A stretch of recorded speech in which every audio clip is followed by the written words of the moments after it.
dari fraksi PD Perjuangan. Baik. Ini dari sang mantan boleh, dari fraksi juga boleh. Dua-dua masuk. Baik, Assalamualaikum warahmatullahi wabarakatuh. Salam sejahtera bagi kita semua, Om Swastiastu, Namo Buddhaya. Saya menghargai semangat dari Pak Menteri. Sejak awal tentunya tadi dengan penjelasan, dengan latar belakang sebagai aktivis, sebagai orang berjuang di jalur HAM, semangatnya cukup baik dan kita apresiasi. Tetapi semangat aja tidak cukup, Pak Menteri. Ini pengalaman-pengalaman, realitas juga kita harus lihat. Saat ini APBN kita kemarin defisitnya sekitar 600 ya. Tahun depan akan ada jatuh tempo hutang sekitar 800-an. Kondisi ekonomi kita masih dunia, apalagi kalau perang terus terjadi, ini masih banyak pertanyaan-pertanyaan. Maka saya kira apa sebab teman-teman dan banyak masyarakat kaget dan lompatan angka itu sangat besar. Ideal mungkin saja ideal, tetapi realitas harus juga kita lihat. Kementerian HAM bagian dari Kementerian Hukum dan HAM zaman saya 10 tahun 3 bulan saya 10 tahun kurang 3 bulan saya di sana. Sekarang tahun 2024 anggarannya itu semua 18,3 triliun. Yang paling besar Direktorat Jenderal Pemasyarakatan dengan hampir 35.000 pegawai existing. Itu Kang Agun tahu lah. Di Jenpas dengan segala kompleksitasnya itu hanya sekitar 5 triliun. Kalau saya tidak silap 5 lebih. Imigrasi dan lain-lain. Maka barangkali apa yang disampaikan teman-teman barangkali perlu fokus, perlu lebih tajam membuat uraian-uraian di dalam program. Jangan nanti semangat Pak Menteri realitasnya jauh dari harapan dalam pembahasan-pembahasan anggaran. Pertarungan-pertarungan anggaran di kementerian, lintas kementerian dengan Kementerian Keuangan dan lain-lain bisa membuat Pak Menteri bisa patah arang. Harus realistis. Nah, itu yang pertama. Yang kedua yang ingin saya tanyakan, tadi Pak Menteri mengatakan bahwa skor penegakan HAM, pemajuan HAM di Indonesia ini 28. Masih tinggi Vietnam, masih tinggi Laos. Ini kan memang Vietnam kita tahu baru belakangan ini negara komunis tapi ekonominya saya baru berkunjung ke sana sangat baik sekali. Menurut Pak Menteri, apa yang menyebabkan ini? Apa yang menyebabkan kita tidak bergerak dalam skornya ini? Itu yang pertama. Sehingga nanti bedahnya kasusnya itu bisa kita lihat untuk langkah-langkah ke depannya. Yang kedua, kami, ini ada Pak Dirjen HAM, Dahana, melalui keputusan Presiden nomor 17 tahun 2022, dibentuk tim penyelesaian pelanggaran HAM non-yudisial. Tadi Pak Ayub ya, Pak Ayub menyampaikan kita kick off program itu 13 peristiwa HAM berat. Nah, ini nanti barangkali jangan sampai berbeda pendapat dengan Pak Menko Hukum, Pak Yusril, karena ada statement beliau juga kemarin.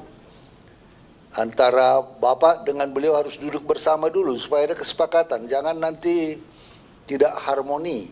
Karena ini adalah keputusan pemerintahan yang lalu, kami dan Pak Menko Polhukam yang sebelumnya untuk pelanggaran ini sudah membuat kerjasama. Ada Presiden mengumpulkan seluruh kementerian lembaga. Jadi pendekatan non-yudisial yang dimaksud tadi dikatakan oleh Pak Ayub, bagaimana masyarakat korban HAM itu mendapat program-program bantuan pendidikan, bantuan ekonomi, bantuan dulu pengalaman kita penyelesaian Talang Sari. Kami mulai dengan penyelesaian Talang Sari. Ini ada Pak Dirjen HAM. Sehingga model penyelesaian Talang Sari kita lakukan dalam pendekatan non-yudisial. Diberikan pendidikan, bahkan ada waktu itu PNS yang sudah dipecat karena dituduh, kita pulihkan kembali. Hak-haknya diberikan. Nah, pendekatan-pendekatan apa yang akan dilakukan oleh Saudara Menteri dan timnya tentang penyelesaian non-yudisial pelanggaran HAM, 13 pelanggaran HAM tersebut. Anggarannya tidak perlu hanya dari Kementerian Hukum dan HAM. BUMN dilibatkan, Kementerian Pendidikan untuk beasiswa kepada keluarga korban, perumahan, Menteri Perumahan, soal pembantuan perumahan. Jadi tidak, bagaimana koordinasi sinergitas antar lembaga dan antar kementerian lembaga bisa digunakan sehingga anggaran yang diharapkan 20 triliun ya mungkin melalui pendekatan-pendekatan lintas sektoral bisa dilakukan. Itu yang kedua. Sebentar Pak Esona, saya perpanjang dulu. Ya. Tapi ini bukan injury time Pak, nggak ada gol di perpanjang ini. Saya perpanjang sampai jam 12.00 ya, setuju ya? Kedua, nah ini struktur. Jadi dari Kementerian Hukum dan HAM itu sekarang ada Kementerian Imigrasi dan PAS, ada Kementerian Hukum, masing-masing punya wamen, ada Kementerian HAM punya wamen. Nah yang saya kaget semuanya punya kanwil. Ini semua, kalau semua punya kanwil, kantornya, biayanya, aparaturnya. Kalau ada pengangkatan PNS, sekarang kita hanya punya sekitar 100 berapa ya? 180. 188. Kalau diangkat 2000 itu belum tahun ini. Dirancang tahun ini, tahun depan. Tes, baru itu realisasi jadi CPNS akhir tahun 2025. Baru go. Masih CPNS. Mengisi struktur-strukturnya dari mana? Nah, ini supaya Pak Menteri tahan napas. Karena ini mengisi struktur yang banyak ini tidak semudah membalik telapak tangan. 2000 itu berarti dia masih CPNS 3A. Untuk mengisi dua direktorat jenderal, ya, sekjen, irjen, kanwil. Ini yang kanwil berarti kabit-kabit. Saya dengar hanya eselon 2B ya. 2B. Ini tentu membaginya bukan persoalan yang gampang dan konsekuensi anggarannya dahsyat sekali. Ini barangkali perlu kita bagaimana Pak Menteri mensiasati perampingan struktur tetapi tetap bisa melakukan tugas-tugas yang diembankan dan rencana kerja yang Bapak lakukan. Kita juga sekarang barangkali ini bisnis dan HAM. Saya mau mendorong terus bisnis dan HAM. Karena beberapa perusahaan-perusahaan, baik Pertamina, ada swasta yang sudah barangkali dengan pendekatan-pendekatan seperti ini, ya, ini bisa dilakukan. Bagaimana menggencarkan, bagaimana melakukan ini sehingga komunitas-komunitas bisnis betul-betul dengan indikator masih voluntary bisa dilakukan, bisa digiatkan terus dan ini mendapat pengakuan dalam pertemuan-pertemuan kita dengan dunia internasional itu diakui. Saya kira ini baik dan perlu ditindaklanjuti. Nah, tadi dikatakan ada 8.000 desa. dapat 100 juta. Saya agak concern dalam soal-soal ini. Kita pengalaman dengan dana desa, Pak. Pengalaman dengan dana desa, sudah bertahun-tahun kita dana desa, masih tetap banyak dana desa-desa yang tertinggal. Dan apa yang terjadi, banyak sekali kepala desa yang harus berurusan dengan hukum.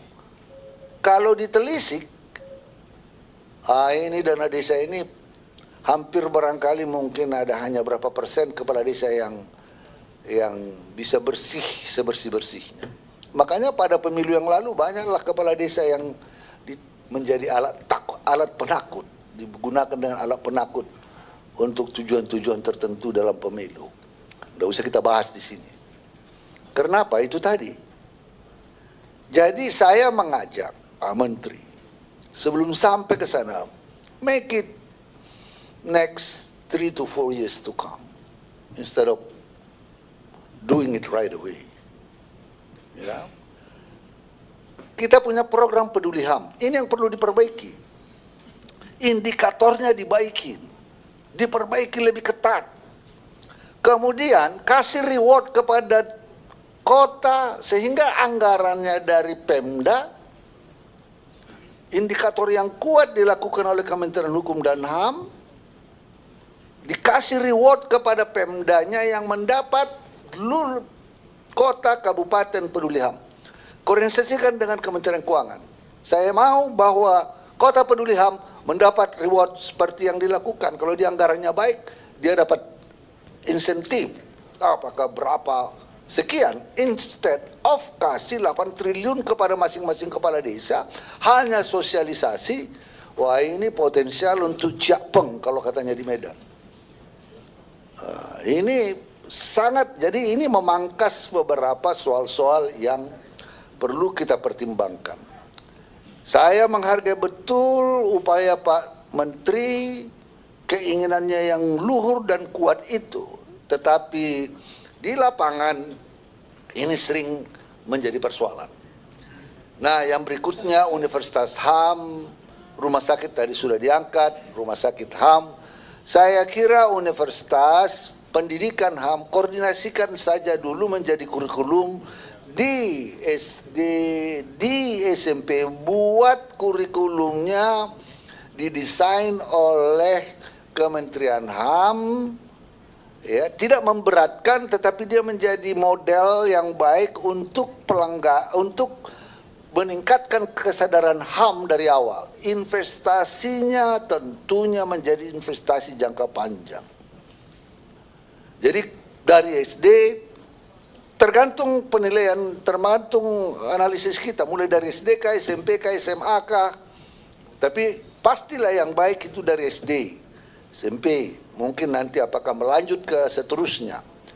Jadi kalau rumah sakit, saya kira koordinasi aja dengan Kementerian Kesehatan bagi korban-korban pelanggaran HAM mendapat penanganan, ya. Daripada kita harus membangun universitas, membangun rumah sakit. Jadi melalui koordinasi antar kementerian ini bisa dilakukan. Impian, imajinasi dari Pak Menteri dapat terwujud melalui orkestrasi yang baik dengan kementerian lembaga. Apalagi Pak Menteri sudah sampaikan bahwa Presiden menyampaikan bahwa ini menjadi sesuatu yang sangat diharapkan. Terima kasih. Wallahul muwaffiq ila aqwamit thoriq. Wassalamualaikum warahmatullahi wabarakatuh. Om Santi. Itu yang pengen kita dengar dari tadi. Bentar ya. Siap. Saya sebelum lanjut ke yang lain menyarankan pada Pak Menteri sesama mantan dan yang sekarang existing, nanti ada forum setengah kamar saja, bisa diselesaikan.